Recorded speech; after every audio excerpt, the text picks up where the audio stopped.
England welcome back the true Kane in boost for Gareth Southgate and Antonio Conte. Welcome back, Harry Kane. Yes, it was only Albania, but this was England's deadliest goal-scorer in vintage form to effectively secure World Cup qualification with a 5-0 win. Yes, the visitors appeared to do everything they could to rouse him from his slump, but Kane exploited a hapless defense in the manner great strikers do. It was a good night for Kane, a good night for England and a good night for Tottenham too. This may turn out to be the turning point in a season that has seen him scrutinized more than ever before. And how he needed it. It has been uncomfortable to watch Kane at times over the past few months, even dating back to the Euros. Add in that failed move to Manchester City, and it has been a miserable time for the Three Lions captain. But here he was with a spring in his step, a sharpness and a hunger that have been hard to find as his form deserted him. A first-half hat-trick saw him surpass Wayne Rooney's record of 37 competitive goals for his country, and now with 44 in total, he is within 9 of becoming England's all-time leading scorer. It is an inevitability that he will take that crown from Rooney, and it was never in doubt, even during his struggles this term. But for the first time, since he established himself at the point of England's attack, there were genuine questions as to how long he could maintain his undroppable status. Those questions can be put back on the shelf for now. And both Gareth Southgate and Antonio Conte will hope they are shelved for good. What was notable here was how often Kane was in the right position to punish Albania. It sounds simple enough, but a common issue for him of late has been his tendency to drop so deep as to be removed from the firing line completely. It was fascinating to hear Southgate speak beforehand of Kane becoming a reference point higher up the pitch and how that had been a discussion at Tottenham as well. What took so long? Putting England's best finisher into the positions where he can most hurt the opposition is hardly rocket science. Yet there appeared to be an obsession with turning him into a N09 and 10. While his ability to link play and open defenses with his vision are beyond question, it is his goal scoring that has established himself as one of the finest strikers of his generation.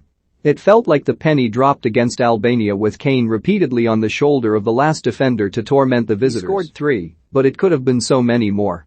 A similar performance against San Marino on Monday and Rooney's record will come ever closer into focus, and Tottenham will get a player back who is brimming with confidence as Conte's revolution begins.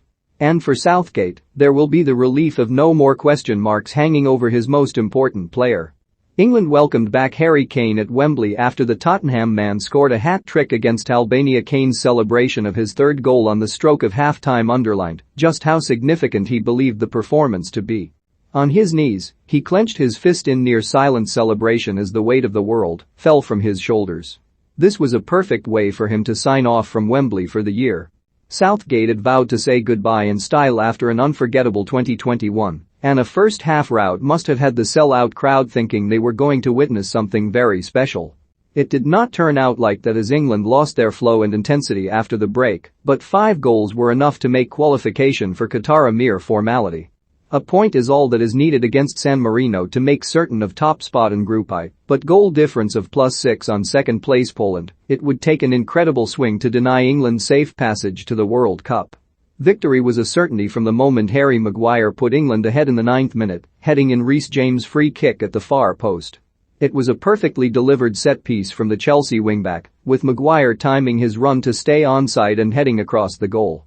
It felt like a source for plenty more chances for the home side, given just how robust the challenges from Albania were in the opening exchanges.